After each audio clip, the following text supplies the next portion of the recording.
على عبدك ورسولك محمد وعلى آله وصحبه ومن سار على نهجه واهتدى بهديه واستنى بسنته إلى يوم الدين. أما بعد. Yang dihormati pengurusi majlis, Al-Fadhil, tuan-tuan imam Masjid Batu, para jemaah muslimin dan muslimat, Assalamualaikum warahmatullahi wabarakatuh. Alhamdulillah, kita bersyukur banyak-banyak kepada Allah Azza wa Jalla, kerana dengan limpah kurnia Allah, yang pertama dapat kita bersama dalam majlis ilmu pada pagi ini, dan kita panjatkan setinggi kesyukuran kepada Allah Azza wa Jalla kerana Allah pilih kita menerima anugerah khabar gembira yang disampaikan oleh Nabi sallallahu alaihi wasallam melalui sebuah hadis yang diriwayatkan oleh Imam Abu Daud rahimahullahu taala daripada Buraidah. Sabda Nabi sallallahu alaihi wasallam, "Basyiril masyaina fi zulami ilal masajidi bitnurit tam yaumal qiyamah." Tuan-tuan yang ada ni, tanda hadis ni sangat menarik. Dia panggil hadis bisyarah ataupun khabar gembira kepada kita yang ada di masjid. Basyiril masyaina fi zulami, sampaikan khabar gembira kepada siapa? Masyain, orang yang banyak berjalan, fi zulami, di dalam gelap malam. Walaupun hari ini kita lihat taklah berapa gelap sangat kan, lampu banyak, spotlight tengah jalan banyak, tapi waktu tu waktu cerah ke gelap? Waktu gelap, belum naik matahari. Hukum ni kena balik kepada asal. Walaupun berubah dari sudut suasana hari ni, setengah-setengah bandar kalau kita pergi tak ada dah gelapnya. Kalau berjalan dengan kereta tak buka lampu pun boleh pergi kan. Tapi asalnya malam. Nabi nak sebut di sini gelap tu maksudnya malam. Apa yang kita pergi? Ilal masajid, berjalan dalam gelap malam kepada masjid. Apa hadiah? Apa khabar gembira yang disampaikan itu? Bin nuritam yaumal qiyamah. Nabi kata, aku bagi cahaya yang sempurna pada hari kiamat. Tuan-tuan muslimin dan muslimat, ini adalah merupakan khabar gembira kepada orang yang berjalan ke masjid, ke rumah Allah Ta'ala pada waktu gelap malam begini. Dalam hadis lain, Nabi menyebut asqalus salati alal munafiq,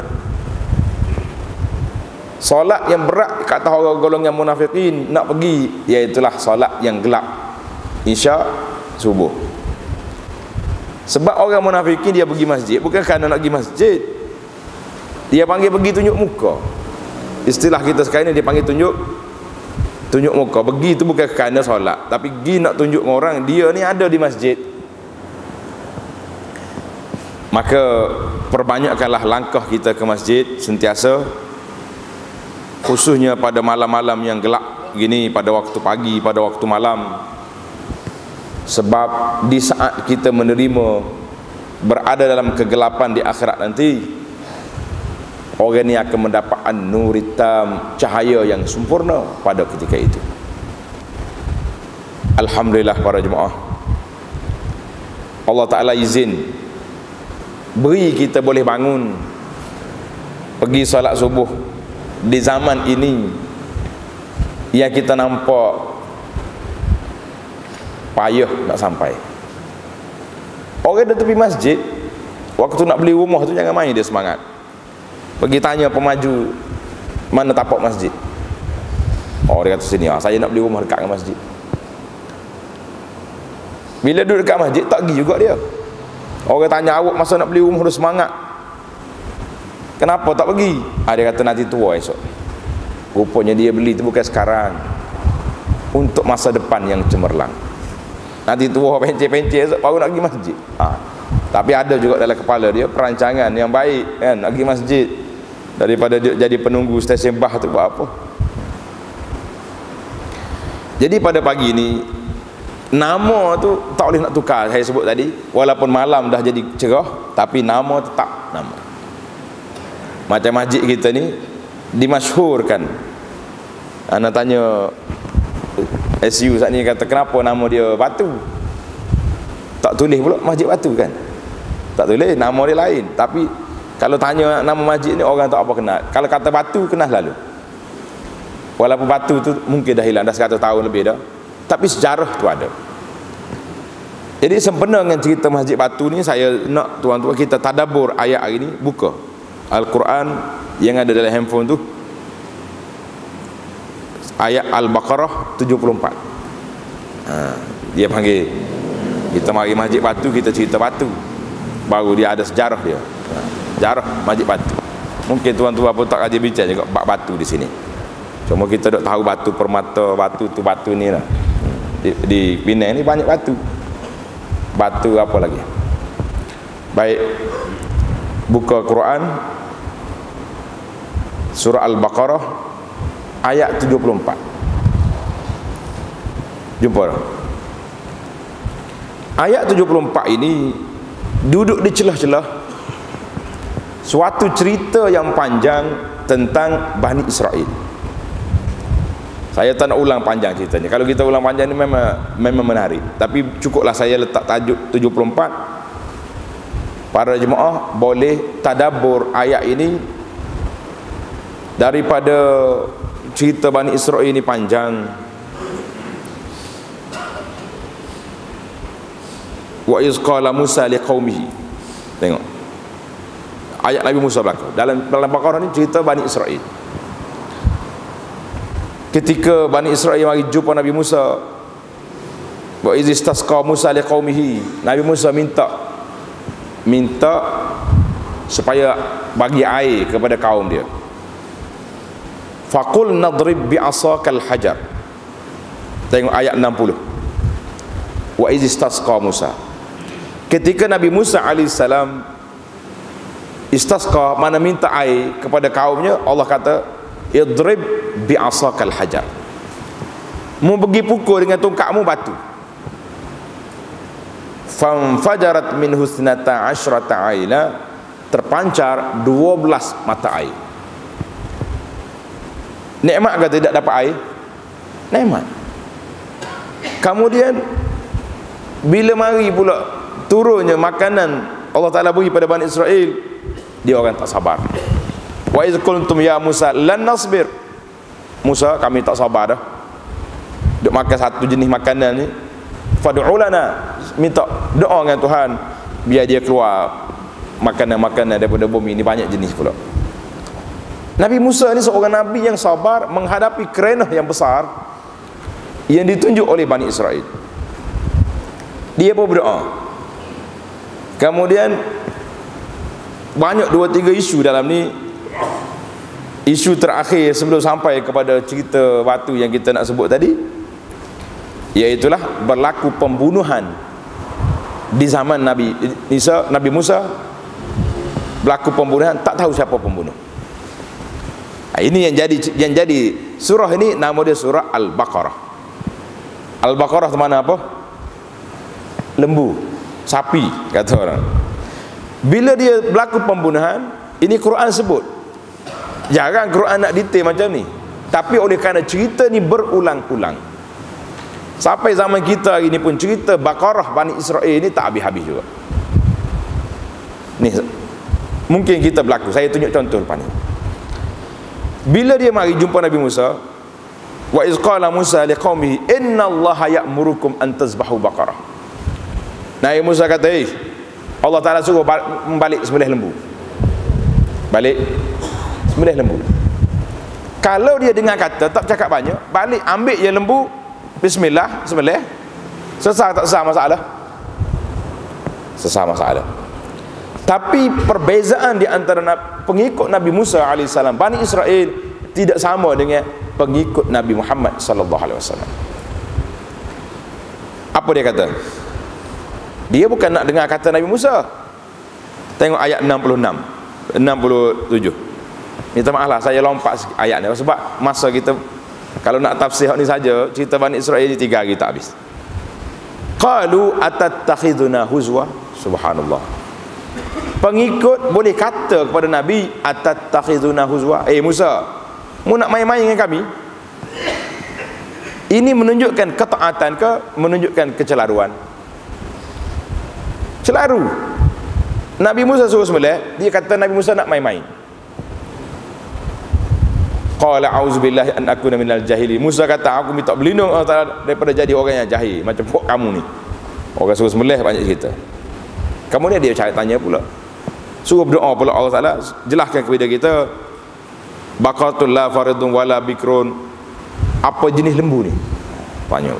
Mari tanya lagi, ma launuha, apa warna dia? Mari tanya lagi, tasyabaha alaina. Jadi Musa ni tak habis-habis, tak detail. Istilah kitanya tak detail. Warna apa, lembu tua ke muda, jantan ke betina, banyak tanya-tanya. Allah Ta'ala sebut dalam Quran ini, fazabahuha wa ma kadu yaf'alun. Mereka boleh sembelih lembu tapi hampir tak boleh, sebab terlalu banyak tanya sehingga sampai tak boleh nak buat. Ana bila sebut cerita lembu ni, saya teringat kepada 2-3 kes yang berlaku di tempat kita. Khasnya apa yang berlaku baru ni, sebelum haji baru ni, ada satu sunnah yang Nabi kita anjurkan supaya puasa bila? Hari Arafah. Tuan-tuan puasa ke tak? Ada yang puasa, ada yang tak puasa. Sebab apa? Ramai di kalangan masyarakat ni duk tanya. Dia tanya ustaz, kita nak puasa ni ikut Mekah ke ikut sini? Mula dah tu. Ustaz kata mana ada Arafah di Malaysia, habis kena ikut Mekah. Pergi ustaz lain pula, ikut Mekah ke ikut sini? Ustaz dia kata, kita duduk sini kan, nak ikut Mekah macam mana? Matahari naik tak sama. Sampai hari raya dia pun tak puasa. Sebab apa? Banyak bertanya sangat, buat tidak. Kerana itulah saya nasihatkan kepada jemaah, jangan jadikan puasa hari Arafah, puasa hari Ashura ni seperti lembu Bani Israel. Ini cerita dia. Ada orang marah, dia kata ustaz ni kasar, banding kita dengan lembu. Bukan saya banding, Allah Ta'ala sebut dalam Quran Baqarah. Cerita lembu ni maknanya terlalu banyak bertanya, terlalu sampai mereka tak boleh nak buat. Jadi ini peristiwa yang mengajar kepada kita. Mereka buat akhirnya, tapi Allah Ta'ala sebut dalam ayat 74, thumma qasat qulubukum min ba'di dzalika fahiya kal hijarah. Allahu akbar. Mereka dah tengok dalil kekuasaan Allah Azza wa Jalla. Orang mati tadi, apabila diambil anggota lembu dipukul pada si mati, qama, bangun orang mati. Orang mati hidup kelik ni mukjizat besar ke kecil? Mukjizat besar. Macam mana orang mati boleh hidup balik? Patut orang mati habis cerita lah kita kan. Jangan duduk tengok dalam cerita tanah kubur sudah. Tu banyak cerita lain. Kau tuan-tuan tak tengok cerita tanah kubur? Dak. Tengok dah tu kan. Cerita tu banyak cerita pelik. Tak tahu dia ambil mana dia punya skrip. Rajin pula dia orang cari benda tu benda dia. Kubur berasak lah macam-macam dulu. Dulu berantu ya tak. Sekarang ni tak. Pelik pada tu lagi. Maka Allah Ta'ala banding. Mereka dah tengok kuasa Allah Ta'ala. Orang mati hidup balik. Boleh bercakap pula tu. Dia tunjuk, orang tanya dia siapa bunuh? Man qatal. Siapa dia bunuh kamu? Dia pun tunjuk Ibn Akhi. Ni dia kata anak saudara aku ni. Banu Akhi qataluni. Sebagaimana ditafsir pada Ibn Abbas, dia kata anak saudara aku bunuh aku. Anak saudara. Kemudian mati balik. Si mati tadi, lepas dia cerita siapa dia bunuh dia mati semula. Cuma kita tak usah cari banyak cerita sini, nanti keluar pula cerita Israeliat pula. Kemudian mereka dah tengok orang mati, tetapi apa jadi? Summa qasat qulubukum min ba'di zalika fahiya kal hijarati. Keras hati kamu walaupun kamu tengok kenyataan depan mata. Ini cerita Bani Israel. Hati ni kal hijarati au asyad, ataupun lebih keras, au asyaddu qaswah, lebih keras. Baik, ini bandingan yang Allah Ta'ala beri kepada kita para jemaah. Hati manusia ni lebih keras daripada batu. Batu keras, wa inna minal hijarati lama yatafajjaru minhul anhar. Ada batu yang keluar air. Batu keluar air. Wa inna minha lama yashaqqaqu fayakhruju minhul ma. Ada di kalangan batu yang terbelah keluar air. Wa inna minha lama yahbitu min khasyatillah. Ada di kalangan batu ni jatuh daripada atas khasyatillah, kerana takut kepada Allah Azza wa Jalla. Wa ma Allahu bighafil amma ta'malun. Allah Ta'ala tidak lalai, tidak lupa daripada apa yang kamu kerjakan. Jadi di awal ayat tadi, ayat 50 ayat 60, wa istasqa Musa, bila Musa minta nak air, Allah kata pukul batu. Allah kata nak air, Allah kata apa? Perintah Musa pukul batu. Bila lepas pada peristiwa ni, Allah banding sekali lagi, hati manusia ni asyaddu qaswa, lebih keras daripada hati, daripada batu. Batu ni keras, tapi hati lebih keras lagi.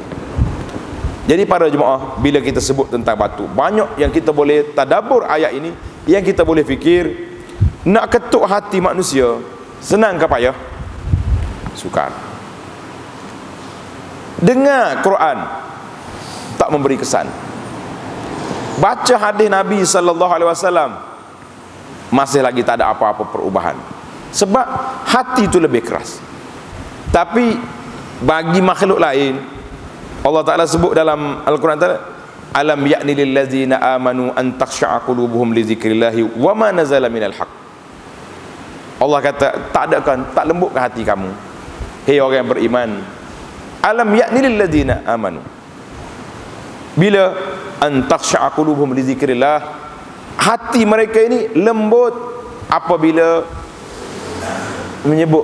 mengingati Allah Azza wa Jalla. Jadi ini yang kita mau bawa bersama dengan para jemaah, kita tadabbur tentang ayat ini supaya kita boleh memahami bagaimana nak lembutkan hati kita. Apakah cara-cara yang disebut oleh para ulama ketika berbincangkan tentang qulubul ibad, tentang hati manusia. Biarlah kita jangan jadi macam Bani Israel yang kerah kepala, sehingga ada riwayat mengatakan Nabi Musa tak tahan dengan kerana Bani Israel, dia pergi mengadu pada Allah Azza wa Jalla. Dia kata, ya Rabbi, tengok Bani Israel ni, apa tak kata dengan saya? Subhanallah, Bani Israel apa tak kata dengan saya? Kata dia, Allah Ta'ala bagi tahu kepada Nabi Musa, ya Musa, kalau setakat Musa bin Imran mereka kata macam-macam, pelik apa? Aku, kata Allah Azza wa Jalla, pun Bani Israel kata pelik-pelik juga. Yadullahi maghlulah, dia kata tangan Tuhan terbelenggu. Innallaha bakhil, Allah Ta'ala tu fakir, wa nahnu aghniya, kami orang kaya. Tuhan kata kalau aku pun, dia kata apa pelik lagi dengan kamu. Nabi Musa balik, tak jadi nak mengadu dengan Tuhan, sebab Allah Ta'ala cerita kepada dia Bani Israel punya kasar, punya keras, sampai mereka tak dengar apa-apa. Di sinilah kita boleh tadabbur. Tuan-tuan ambil tanda ayat ini, balik nanti ambil tafsir Quran, dia panggil program tadabbur Al-Quran. Sebab apa saya nak suruh kita tadabbur Quran? Kerana dengan tadabbur Quran inilah kita akan lembutkan hati kita. Kita nak pecahkan kerasnya hati kita ni dengan apa? Dengan masuk program dia panggil tadabbur Al-Quran. Dalam sebuah hadis Nabi sallallahu alaihi wasallam yang diriwayatkan oleh Imam Ahmad, Imam At-Tirmizi, daripada Uqbah bin Amir. Tanda hadis ni. Hadis ni daripada Uqbah bin Amir radhiyallahu anhu. Dia mari jumpa Nabi sallallahu alaihi wasallam. Dia tanya, ya Rasulullah, man najah? Ini soalan menarik. Wahai Rasulullah, man najat? Apakah keselamatan? Nak selamat ni macam mana? Kita nak kata tak nak selamat? Tentu sekali jawabnya nak selamat. Uqbah bin Amir bertanya bagi pihak tuan-tuan, bagi pihak saya dan para jemaah sekalian. Nabi jawab 3 perkara. Tanda. Qala, jawapan yang pertama Nabi kata nak selamat, amlik alaika lisanak. Tanda nombor 1, letak nombor 1 di situ. Amlik alaika lisanak, kamu kontrol, jaga lidah kamu. Nombor 1. Yang kedua, wal yasa'ka baituk, luaskan rumah kita. Yang kedua, wal yasa'ka baituk, luaskan rumah. Jangan salah faham pula, lama balik pagi ni duk melengung, duk termenung kat rumah kita. Rumah aku ni ingat kalau luas dah 60-40 dah buka. Berapa ribu kaki dah. Bukan suruh pergi buka luah rumah tu. Nak memperluaskan rumah, apa dia? Dalam syarah nanti kita cerita. Yang ketiga, kita punya pelampung keselamatan kitanya, wabki ala khati'atika, tangisilah segala kesalahan kamu. Tangisi kesalahan kita. Dapat dah. Kita punya pelampung keselamatan berapa ada ni? Dalam hadis ni, banyak lagi hak lain, tapi kita bincang sikit-sikit. Yang pertama, amlik alaika lisanak, jaga lidah. Yang kedua, luaskan rumah. Yang ketiga, wabki ala khati'atik, tangisilah kesalahan yang kita buat. Jadi ini wasiat, pesanan Nabi sallallahu alaihi wasallam kepada seorang sahabat. Nama sahabat itu Uqbah bin Amir radhiyallahu anhu wa ardahu. Nak selamat daripada binasa. Binasa di sini para jemaah, dunia dan binasa di akhirat. Punah atas dunia lagi, akhirat lagi dahsyat. Kerusakan berlaku di mana? Di atas dunia, dan dia akan berlaku juga di akhirat. Yang pertama sekali, ini penyakit boleh dilakukan oleh semua orang. Yang baik pun boleh buat, yang tak baik boleh buat juga.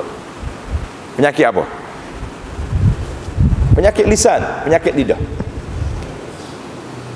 Inilah madkhal ataupun madakhilus syaitan, pintu gerbang besar yang diguna oleh syaitan untuk nak merusakkan ahlul ibadat.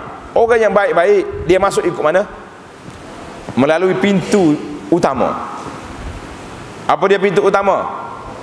Lidah kita. Melalui mulut. Ini pintu utama. Tuan-tuan yang duduk di masjid ni, tak kira lah masjid batu ke masjid besi kan. Kalau kita sini ada batu, di Kuala Lumpur ada masjid besi, kuat juga, sama-sama kuat pula. Al-Hadid, kita cerita bab besi pula kat sana. Syaitan ni, orang dah ada serban, ada kepiah ni, dia mari ke tidak bawa iklan, suruh pergi seberang ada majlis kepok, dia mari? Tak mari dah.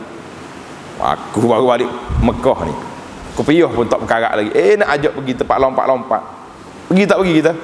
Tak pergi. Syaitan pun tahu habis masa ya ajak puak ni. Tapi dia mari ikut lorong, duduk atas masjid, sambil-sambil nak tunggu qamat. Sempat lagi dia kata, ni imam ni, bukan imam kita ni lah, ni makan gaji buta ni, tak mari-mari lagi masa ni. Siapa kena? Imam kena umpat oleh makmum dia sendiri. Ini penyakit tak penyakit?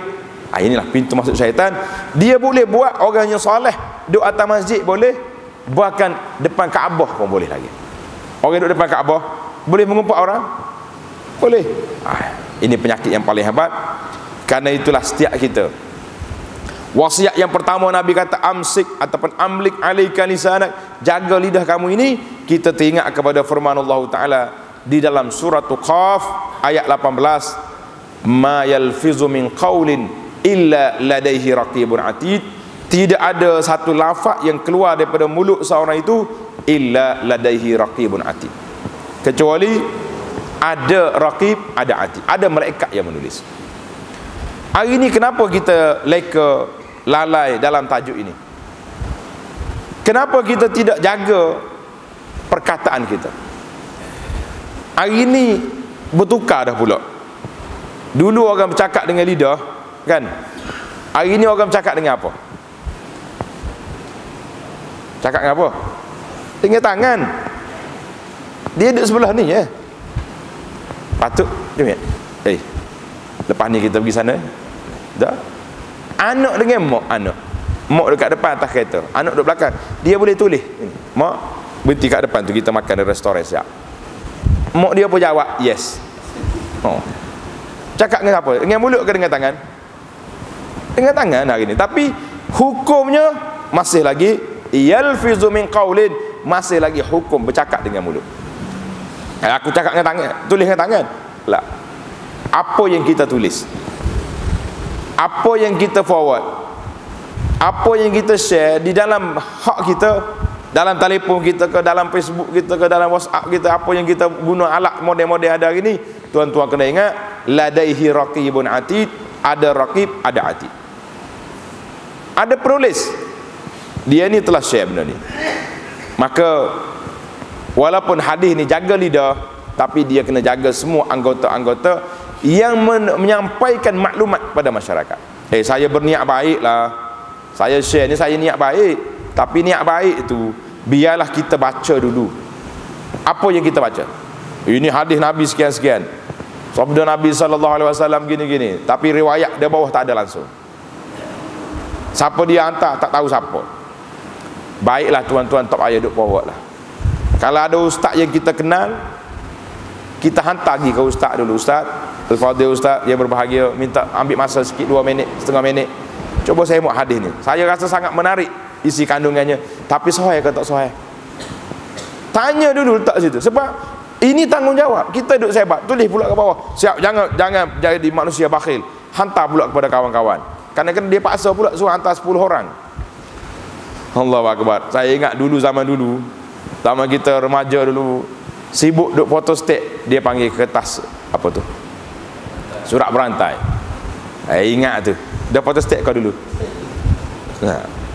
Hari ni SMS berantai ni pun banyak juga ni. Lepas tulis ni, hantar balik kepada orang. Hantar juga dia. Kadang-kadang orang dia hantar ke ustaz dah. Allahu Akbar. Tuan-tuan para jemaah sekalian, ini yang kita rasa takut. Sebab Nabi kita SAW banyak dalam hadis, ia menyebut tentang bila orang tanya Rasulullah SAW, an aktsar ma yudkhilun nasun nar, yudkhilun nas an-nar, manakah benda yang boleh banyak masukkan manusia ke dalam neraka? Nabi kata apa? Al-famu wal farj, mulut dan faraj. Ni dua lubang ni, lubang yang boleh masuk ke dalam neraka. Dalam istilah pendakwah ni, dia panggil nikmatnya sejengkal saja. Nikmatnya sejengkal saja. Itu sajalah, lebih kurang lah. Mampu sedekah. Kalau kita makan yang haram, sedap makan tu duduk kat mana? Duduk kat perut ke dekat tengkuk? Cuba kaji balik. Lepas ni makan, tengok. Kaji, tengok. Duduk di mana kelazatan nikmat makan? Duduk di mana? Lepas masuk dalam perut, Allah sedap. Tak ada maksudnya tak? Ya, makan tu sedap, sejengkal je. Luak masuk dalam tengkuk kita ni, khalas, intahal maudhu. Itu kerja usuh pula, duk ambil dia, berat dia duduk kerja. Yang kedua al-faraj, itu yang kedua. Nikmatnya sikit, tapi kesan dia terlalu banyak yang nak besar. Kata di Anas radhiyallahu anhu, sabda Nabi sallallahu alaihi wasallam, la yastaqimu imanu 'abdin hatta yastaqima qalbuhu.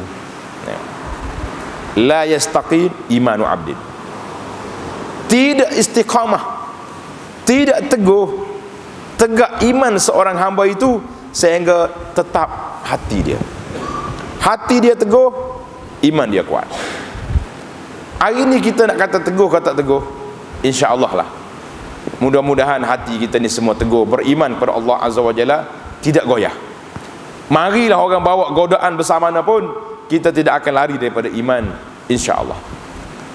Tuan-tuan kena yakin dan percaya, di zaman kita ini dipanggil zaman godaan yang begitu dahsyat. Kita akan masuk dalam godaan yang kedua nanti, penyakit yang kedua. Kata di Nabi wala yastaqimu qalbuhu hatta yastaqimu lisanu. Hati dia tidak istiqamah, tidak tetap sehingga lidah dia tetap. Kalau kita tengok orang ni sekali cakap gini, sekali cakap gini, maknanya hati dia goyang. Orang baik tapi bercakap dusta, boleh terima tak boleh terima kita? Boleh terima ke tidak? Tak boleh terima. Kita ni sama-sama kita. Tiba-tiba mari kawan kita beritahu, betul ke awak cakap gini-gini? Dak dak apa kawanmu sendiri cakap? Marah tak marah kita? Marah. Itu kita sama-sama kita marah buat pendustaan. Bagaimana hari ini kita lihat penyakit masyarakat hari ini berani membuat pendustaan terhadap Nabi sallallahu alaihi wasallam. Buat pendustaan terhadap Nabi sallallahu alaihi wasallam, mereka tahu dah benda ni tidak sahih daripada Nabi, tapi kita duduk sebar. Kita duduk ajak masyarakat supaya buat.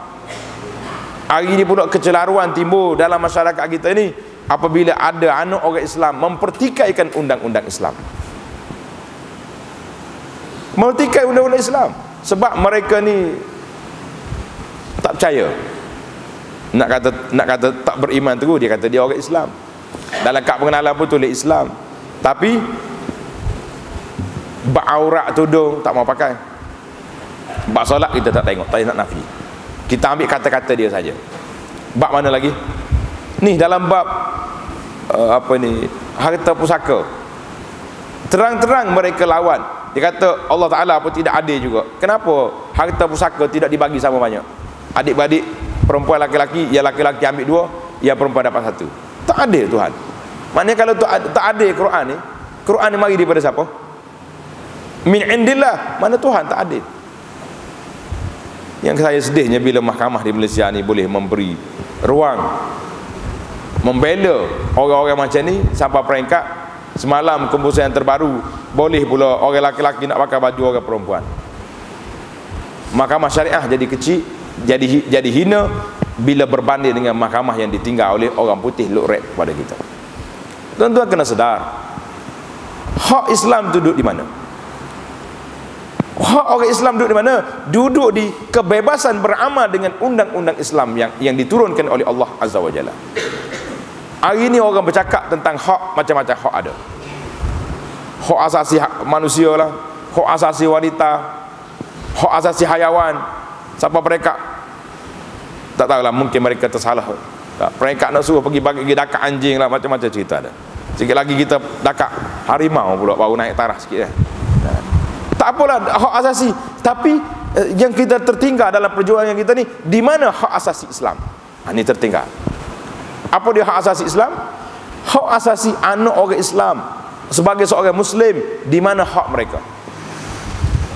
Bila kita naik kapal terbang, tanya pramugari tu, kata, Mek, awak suka ke pakai lagu ni dengan tok aurat, dengan belah sana sini?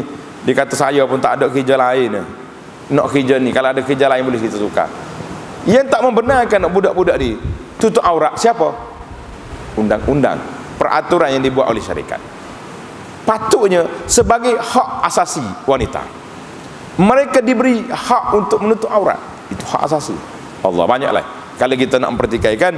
Jadi Nabi sebut di Zindal Hadir, kata wala yastaqimu qalbuhu, seorang itu tidak tetap dia punya hati dia hatta sehingga lidah dia istiqamah.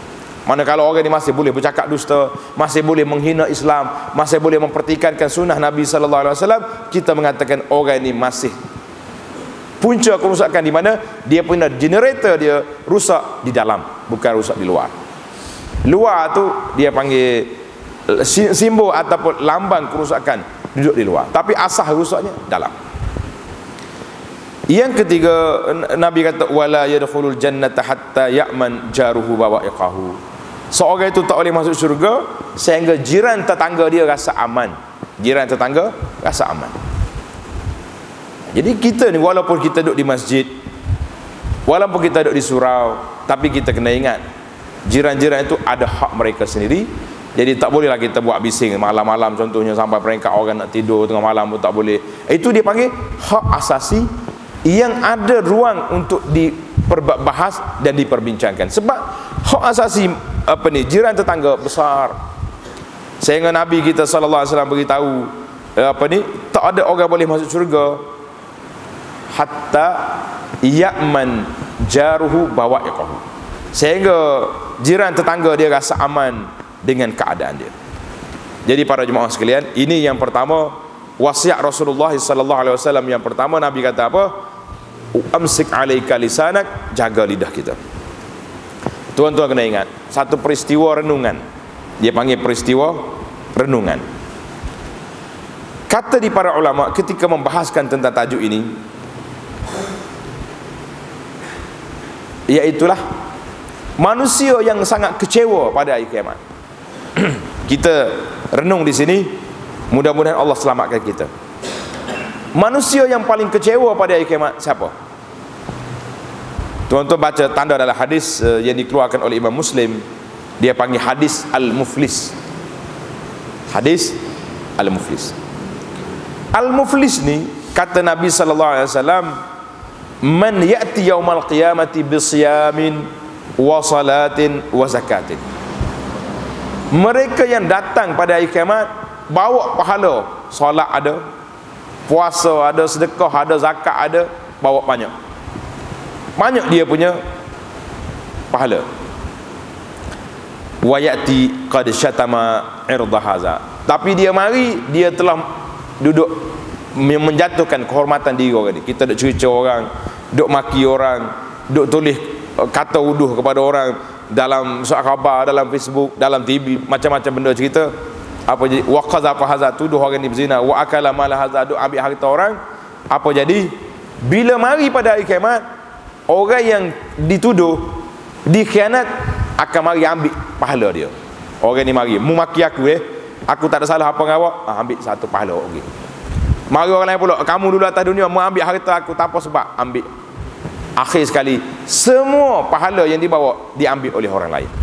Kecewa tak kecewa? Kita tak usah kata apa. Kita ni tiba-tiba duduk di masjid, ada orang mari. Saya lah pergi ke balai raya kerana ada BRIM. Kan kita duduk tunggu belakang tu, duit BRIM tu. Semangat lalu boleh waktu tu. Pukul 8 pagi nak bagi, pukul 6 tu ada dah. Duduk beratur dah, khusyuk dah di situ. Tak apa lah, itu hak dia. Tiba-tiba kita pergi, tak dapat yang kita. Kecewa tak kecewa? Orang lain dapat begini, duduk bela duit. Kita siapa-siapa tak ada nama. Tuan-tuan bayangkan di akhirat, di saat kita sangat memerlukan kepada pahala untuk menyelamatkan kita, pahala yang kita nak kemukakan kepada Allah Azza wa Jalla, ini yang aku buat ketaatan. Tiba-tiba pahala kita diangkat oleh orang habis. Tuan-tuan bayang kecewa tak kecewa? Karena itulah pesanan wasiat Nabi sallallahu alaihi wasallam yang pertama ini, tuan-tuan jaga betul-betul supaya kita tidak menjadi muflis, kita tidak menjadi manusia yang kecewa pada hari akhirat. Kita ringkaskan cerita, pergi kepada wasiat yang kedua, wal yasa'ka baituk, iaitulah luaskan rumah kamu. Dalam hadis ni Nabi sebut rumah. Para ulama hadis kata rumah di sini peringkat awalnya rumah. Kan kita nak pergi kepada luaskan masyarakat kita sendiri dalam keadaan aman, harmoni. Jadi nak luas rumah tu macam mana? Nabi kata la taj'alu buyutakum qubura. Jangan jadikan rumah kamu tu seperti kubur. Kubur ni senyap sunyi kat situ. Ke ada orang bising-bising kat kubur? Tak ada orang bising dah. Senyap. Jadi kita balik rumah senyap. Tak ada baca Quran pun tak ada. Solat sunat pun tak ada. Solat tahajud pun tak berlaku. Nasihat-nasihat semuanya tak ada. Yang ada di rumah kita bukan kubur, tempat pesta. Daripada pagi bangun tidur sampai ke malam duk bunyi muzik, lagu, gedung-gedung sana sini, tak ada lah. Menjadi tempat tadahan rahmat Allah SWT. Sebab malaikat nak pergi masuk dalam rumah tak dapat. Malaikat rahmat, malaikat kiraman katibin raqiati, itu kerja dia. Awak pergilah mana pun dia akan ikut serta. Tetapi yang kita nak suruh masuk dalam rumah kita, malaikatur rahmah, malaikat yang bawa rahmat kepada kita. Hari ini yang kita nak selamatkan, luaskan rumah kita. Jadi nak luaskan rumah ni, para ulama mengatakan yang pertama sekali, jangan jadikan rumah tu seperti kubur. Artinya biar ada Quran dalam rumah kita. Ada Quran. Hari ni ada Quran dalam rumah? Ada, saya beli banyak tok situ. Sedap juga jawapan dia tak? Jawapan dia ni dia panggil jawapan kerah kepala. Ada Quran? Ada. Quran yang ada di depan kita ni keras ke lembut ni. Kalau kena atas kepala orang boleh mati ke tak boleh mati? Mati. Kena atas kepala ni mati ni dengan Quran. Tapi Quran dekat sini banyak Quran ni. Orang duduk tepi Quran ni, duduk caci hina Islam. Ada Quran bangun ke atas kepala dia ada? Ada ke tak ada? Tak pernah berlaku lagi lah. Kenapa mati dia tu? Sebab dia hina Islam. Quran apa bangun hentam atas kepala dia. Tak berlaku. Yang kita naknya Quran itu manusia yang akan melaksanakan Quran. Ini yang Quran banyak atas rumah tak pelik. Saya pergi ke Indonesia satu kali, masuk dalam toko buku besar, toko dia. Dia bercerita ke saya, dia kata, "Bapa, di sini ada 200 jenis Quran." Berapa jenis ada? 200. Saya kata, "Mau bikin apa 200?" Oh, dia kata bikin koleksi. Saya kata, bila Allah Ta'ala turunkan Quran ini untuk dikoleksikan dia? Satu Quran pun boleh habis, boleh khatam baca. Nak beli yang 200 buat apa? Jadi Quran itu turun dikoleksi, turun jadi perhiasan, turun jadi barang-barang biasa saja. Membuat apa ni, nak tunjuk kita terbaik, beli Quran banyak-banyak letak kat rumah. Tapi bacanya tidaklah. Allahu Akbar. Jadi rumah jadi Quran. Kata dia ulama, beberapa perkara yang perlu kita ingat supaya rumah kita jadi luas. Yang pertama sekali, memilih pasangan yang baik. Pilih pasangan yang baik. Isteri salihah, suaminya saleh, barulah dia jadi manusia yang hebat. Isteri yang salihah, suami yang saleh. Nabi kata apa para jemaah? Dengan cerita ni sangat menarik. Rahimallahu rajulan qama minal laili fa shalla.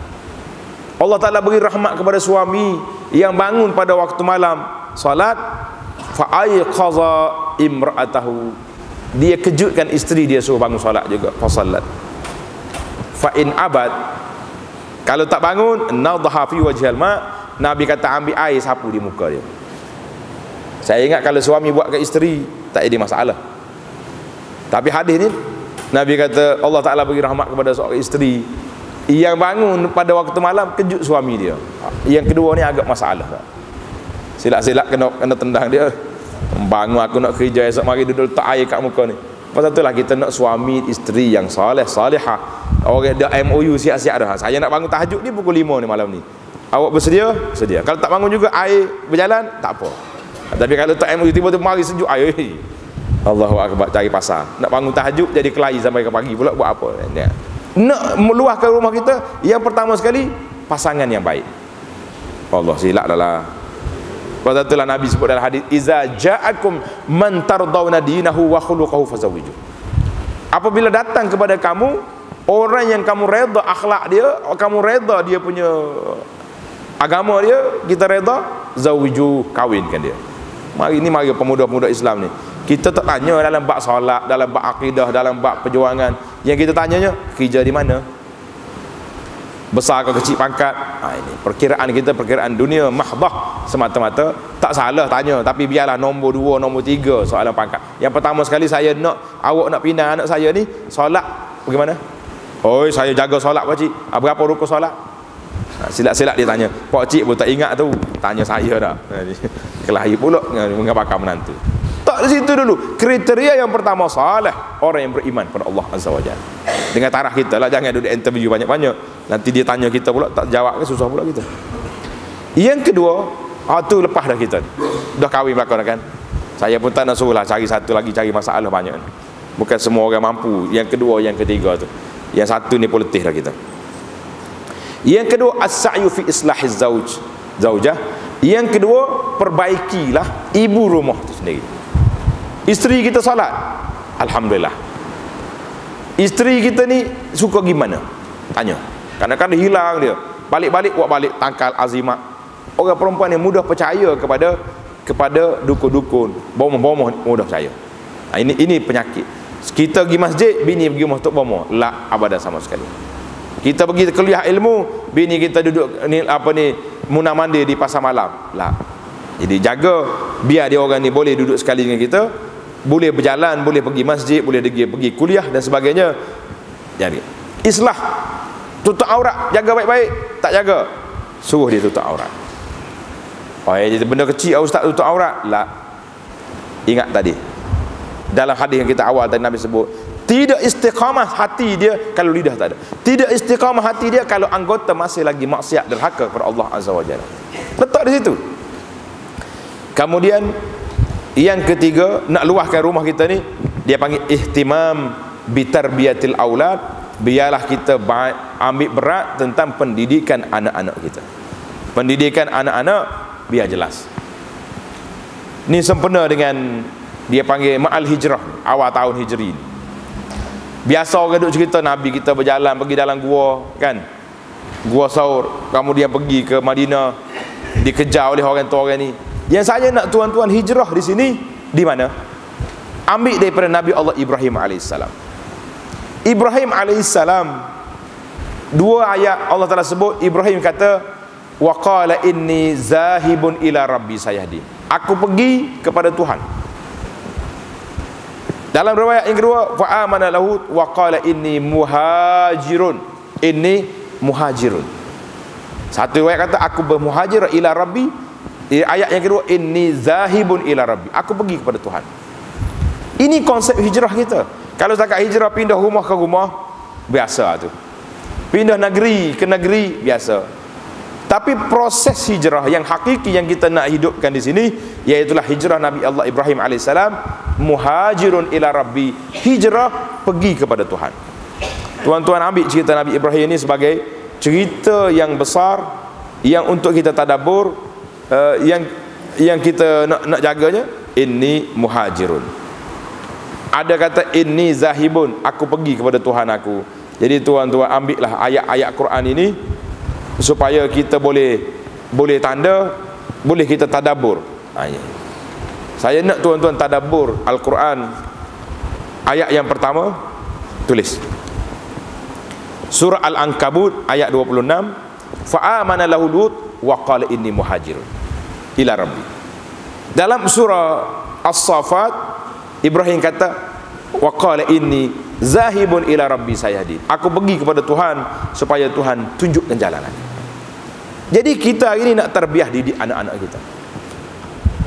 Nabi Ibrahim alaihissalam bila dia bina Kaabah, dia berdoa, Rabbana taqabbal minna innaka antas samiul wajnubni wa baniya an na'budal asnam. Tengok Ibrahim, dia punya ihtimam. Yang pertama sekali doa Nabi Ibrahim, wajnubni wa baniya an na'budal asnam, jauhkan aku dan keturunan aku daripada sembah berhala. Ini dia panggil tarbiyah imaniyah, jaga akidah. Kemudian Rabbi ja'alni muqimas salah wa min zurriyati. Ya Allah, jadikan aku ini muqimas salah, orang yang mendirikan salat, wa min zurriyati, dan juga zuriat aku mendirikan salat. Ibrahim ajar kepada kita yang pertama, didik anak dari sudut akidah. Hari ini tuan-tuan dan puan-puan, kita rasa selesa duduk dalam zon selesa, selamat ke tidak? Anak saya tak pergi mana-mana tu, duduk rumah ya. Duduk rumah tapi alat kiri kanan tangan ada. Ia ni iPad, ia ni iPhone. Dia boleh mengembara seluruh dunia hari ini. Buka nak cari cerita, keluar berita, keluar gambar-gambar yang tak senonoh, keluar gambar-gambar yang lucah, yang tak baik. Jadi kalau kita rasa tak selamat, doa Nabi Allah Ibrahim alaihissalam ini memang doa yang mustajab. Allah Ta'ala ada kabul, yang menyebabkan Mekah itu aman sampai hari ini, bukan menjadi tempat syirik sembahan berhala, sebab Allah Ta'ala terima doa Nabi Allah Ibrahim alaihissalam. Yang terakhir, selain daripada kita dah didik anak-anak kita, Nabi sebut dalam hadis tadi, wabqi ala khati'atika, tangisilah kesalahan kita. Kita bersalah ke tak bersalah? Siapa dia kata tak bersalah kan? Siapa dia kata kita ni tak bersalah? Bersalah. Tok kita Nabi Adam alaihissalam, orang yang pertama yang buat kesalahan. Tidak jadi masalah. Bersalah tak menjadi masalah, sebab itulah keadaan manusia. Tapi yang jadi masalah besar kepada kita, bersalah tak mengaku salah. Ni. Kalau pergi mahkamah dia panggil mengaku tidak bersalah. Itu bahasa mahkamah dah. Orang ini telah dibawa ke mahkamah tapi mengaku tidak bersalah. Kita hari ini dengan Tuhan nak buat macam mahkamah juga. Berdosa dah kita, memang kita dosa buat. Maksiat, kemungkaran kita buat. Tapi masih lagi tak mengaku bersalah dengan Allah? La. Abadan, sama sekali tidak. Maka dalam hadis Nabi, daripada hadis Muawiyah bin Haidah radhiyallahu anhu, dikata apa? Nabi kata, salasatun la tura a'yunuhumun nar. 3 mata ni tak tengok neraka. Tanda tuan-tuan. Ainun harasat fi sabilillah. Mata yang bersengkang mata menjaga sempadan dalam jihad. Orang lain duduk tidur, dia duduk jaga selamatan. Satu. Wa ainun bakat min khasyatillah. Ini yang kita nak hari ni. Mata yang menangis kerana apa?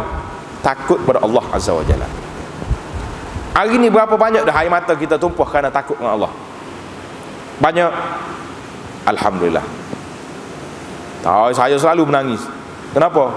Barang hilang, anak SPM, ingat kau boleh lah berapa 10A nah. UPSR keluar tak ada A pun anak dia, yang dia harap habis tuition, bisa-bisa atas belakang 2-3 ribu dah habis. Menangis kita. Maknanya tangisan kita ni duniawi mahdah, kerana dunia saja, bukan tangis kerana Allah Azza wa Jalla. Ni mata yang tak ada sentuh ahli neraka, kata Nabi SAW. Yang ketiga, wa ainun kaffat an maharimillah. Mata yang pejam daripada menengok benda-benda yang haram. Tengok hari ni, saya duduk mikir hari ni, macam mana nak sesat mata kita daripada benda haram. Boleh jadi kena pakai cermin mata gelap belakang kita. Dia keluar daripada rumah, nampak aurat orang, nampak tu nampak ni. Jadi banyak masalah kita ni. Walaupun mereka tak masalah, tapi kita bermasalah. Hadis ni dalam At-Tabarani. Kata di, tuan-tuan ingat ke tidak, satu hadis yang 7 golongan yang boleh duduk di bawah bayangan pada hari kiamat. Salah satu daripadanya, rajulun jalasa khalian. Orang yang duduk seorang-seorang, fafadat ainahu, menangis dia. Tapi kalau kita duduk ramai-ramai, ada satu program apa dia panggil tu, tuan-tuan tahu kan? Bila kita pergi sini, masuk motivasi ni, kita tengok gambar-gambar orang mati, orang ni, orang susah, kita akan menangis. Tak, bukan lagu tu. Naknya jalasa khalian, duduk seorang-seorang, zakarallah khalian, dia sebut nama Allah Ta'ala seorang-seorang dalam keadaan tak ada manusia. Orang lain duduk tidur, kita sebut fafadat aina, orang ni mengalir air mata. Ini kelebihan zikir secara khusyuk, secara seorang-seorang. Boleh tak boleh kita buat? Dia kata, payah mata saya ni keras. Boleh. Tuan-tuan bangun tengah malam, kalau kita ada isteri, biar isteri duduk bilik ni, kita duduk bilik lain. Jangan duduk dua-dua, bahaya. Lama kita duduk doa, ya Rabbi aku duduk begini dosa. Bini duduk dengar, tengok. Kalau tak menikah lagi, sah aku tak terima dia ni. Jahat sangat rupanya. Jangan buka rahsia, walaupun kepada isteri, walaupun kepada suami. Jangan. Benda lepas Allah Ta'ala tudung, jangan kita buka tutup. Nabi kita larang al-ijharu bil ma'asi, mengiklankan maksiat yang kita buat. Jangan. Tak payah. Ada setengah sahabat-sahabat kita, bila dia taubat, dia mari jumpa ustaz. Ustaz saya dulu jahiliah kuatlah begini lah. Anta ma'allah, kamu dengan Tuhan. Jangan repot kau ustaz. Suruh ustaz, ya Allah doakan saya, bimbing saya dulu agak lara leka, setakat tu ya. Tapi nak detailkan apa dosa kita dengan Allah Ta'ala. Bangun dengan Allah Ta'ala pada waktu pagi, ya Rabbi ya Karim, ya Allah, aku dulu begini, semua dosa aku tak tersembunyi, semua kesalahan aku besar di sisi Engkau ya Allah, tetapi berbanding dengan kemaafanmu, berbanding dengan limpah kurniamu, berbanding dengan rahmatmu, kecil semua itu, maka tidak ada tempat aku nak mengadu minta keampunan kecuali pada Engkau ya Allah. Menangis mata kita, kenapa tak menangis? Nabi kata la yalijun nar rajulun baka min khasyatillah, tidak akan masuk neraka orang yang menangis kerana Allah Ta'ala, hatta ya'udal labanu fid dara, sehingga susu masuk semula dalam labu susu kambing itu masuk semula dalam. Mustahil nak masuk semula. Jadi Nabi kita bagi satu jaminan bahawa orang yang menangis kerana Allah Azza wa Jalla ada. Dia kata, saya payah ustaz nak menangis, macam nak buat ni, nak buat macam mana?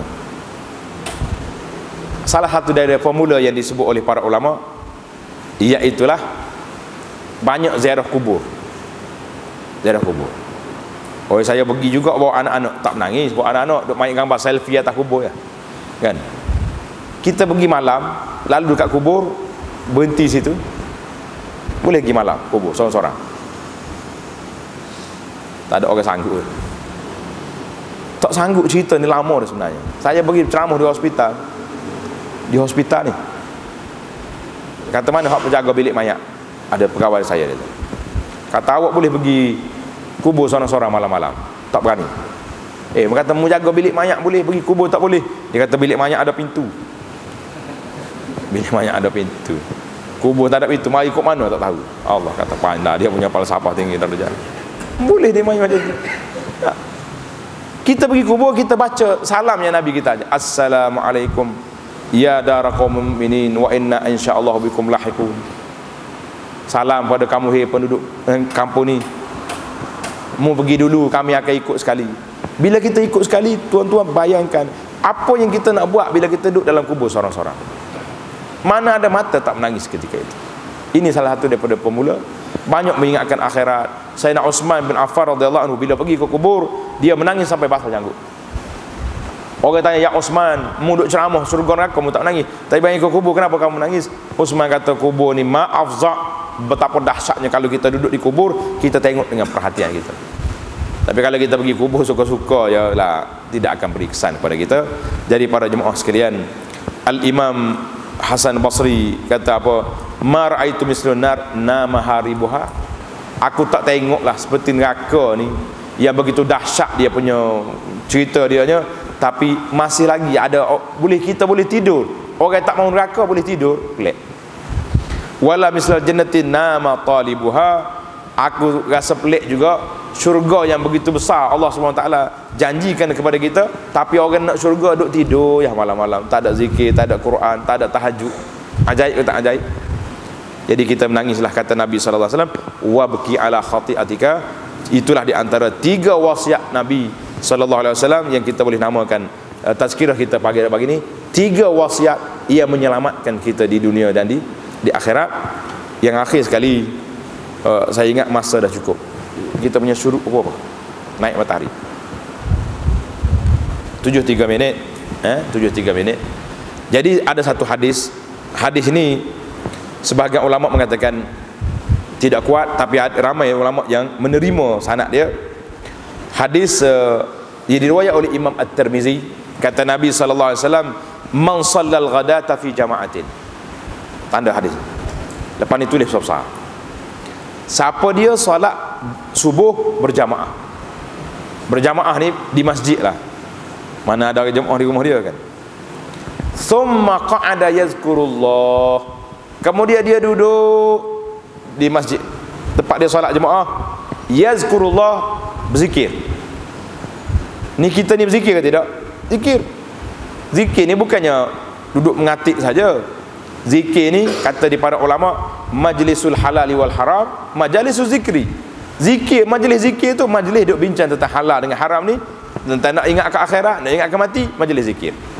Jadi alhamdulillah pada pagi ni kita berzikir kita dengan mentadabur ayat Quran tentang batu keras tapi lembut dan takut khasyatillah.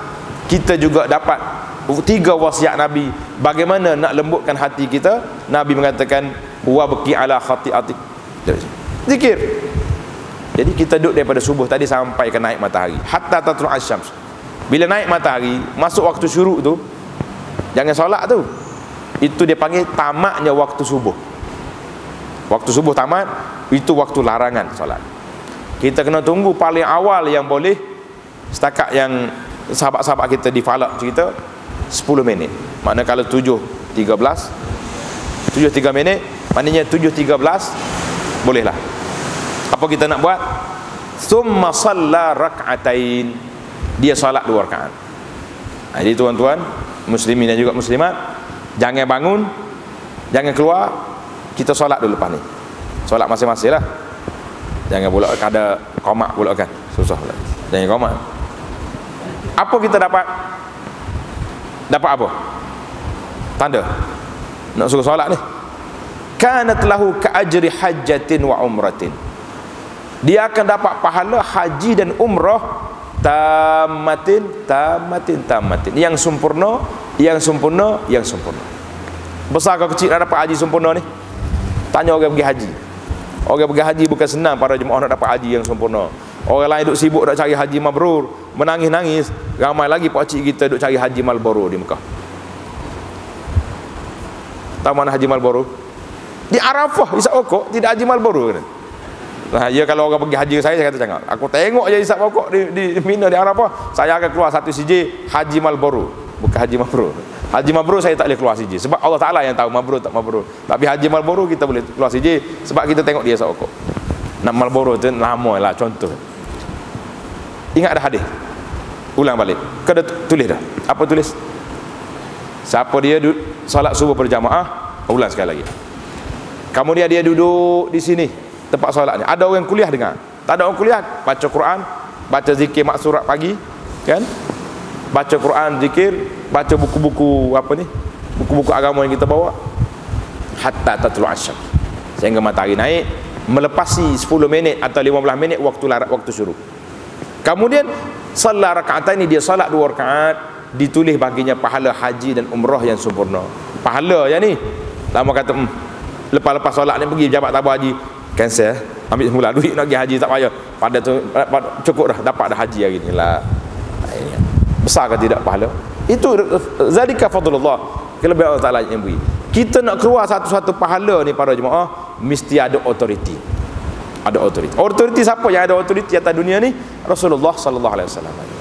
Orang lain tak ada hak nak kata siapa dia baca ni, zikir ni boleh sekian-sekian. Mau ambil mana? Saya mimpi jumpa dengan Nabi. Itu bukan hujah. Mimpi bukan hujah. Salah kan mimpi? Mimpi tak salah. Tapi nak jadikan hujah lah tak boleh. Sebab tak ada dalam mana-mana kitab. Yang adanya Quran, hadis, ijma', qiyas. Ni awak muttafaq. Yang lain-lain tu tak.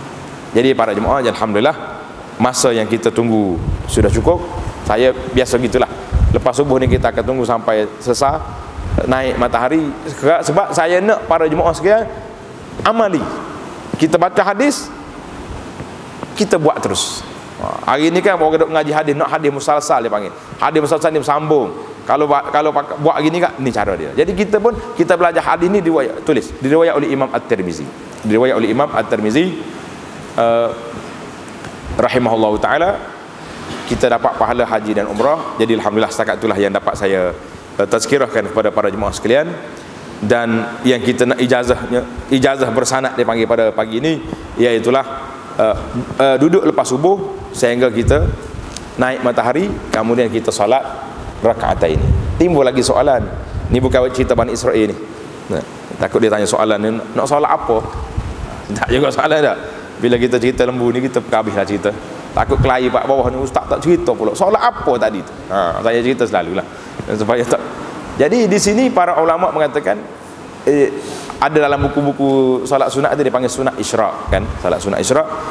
Tetapi saya teliti kepada tafsiran Abdullah bin Abbas supaya kita sebut nama Allah Taala bil asyi wal isyraq. Bil asyi wal isyraq, kata Ibnu Abbas, solat isyraq itu iaitulah solat duha. Solat duha. Jadi masa ni dia panggil permulaan solat duha. Kita boleh niat solat duha, tapi yang afdal solat duha ni bila? Ketika nanti panasnya kaki unta kaki.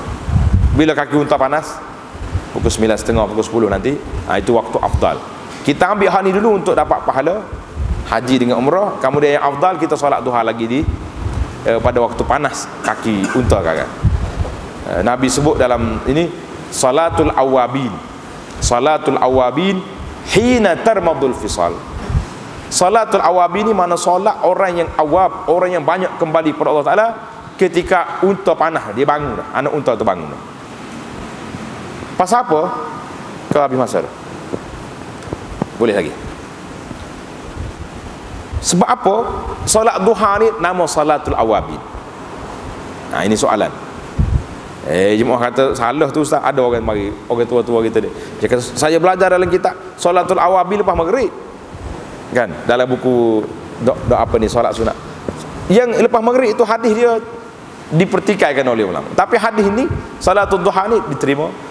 Nabi kata salatul awabin, solat orang yang banyak kembali kepada Allah, iaitulah solat duha. Sebab apa? Sebab waktu ni waktu orang leka, lara.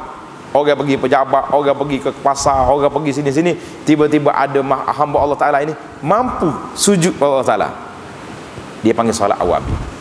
Satu lagi solat yang kita diminta supaya kita lakukan, iaitulah solat qiyamul lail, solat malam. Sebab apa solat malam ni afdal di kalangan solat sunat? Sebab waktu tu waktu orang lain tidur, ada hamba Allah Ta'ala ni bangun solat. Jadi Nabi kita tengok waktu ni waktu orang tidur, mu solat. Waktu ni waktu orang sibuk dengan keduniaan, dengan cerita-cerita dunia dia, kamu solat. Tapi jangan lebih warak lah. Nanti dia orang pejabat pun siap dah tulis banner siap. Rehat 5 minit solat duha, tak gitu. Jadi orang depan kita duk queue panjang nak jumpa pegawai. Alah, tak ada hak awak nak paksa orang suruh tunggu kerana solat. Kita buat hari cuti, ataupun kalau di pejabat di sekolah tak ada subjek kita boleh pergi solat duha. Alhamdulillah. Para jemaah sekalian, jangan duduk pelik sangatlah. Kita atas dunia ni, Allah Ta'ala buka peluang yang seluas-luasnya, Allah Ta'ala buka peluang yang sebanyak-banyaknya. Waktu kita dulu terleka, terlalai dalam dosa maksiat, wa baki ala khati'atik, kita tangisilah dosa-dosa kita yang lepas. Mudah-mudahan Allah Ta'ala selamatkan mata kita ni daripada api neraka, kerana janji Nabi, mata yang menangis kerana Allah tidak akan disentuh oleh api neraka, insya-Allah. Subhanakallahumma bihamdika, asyhadu an la ilaha illa anta, astaghfiruka wa atubu ilaih. Wa sallallahu ala nabiyyina Muhammad wa ala alihi wa sahbihi ajma'in, walhamdulillahi rabbil alamin. Wassalamualaikum warahmatullahi wabarakatuh. Jadi kita salat baru kita pergi, insya-Allah.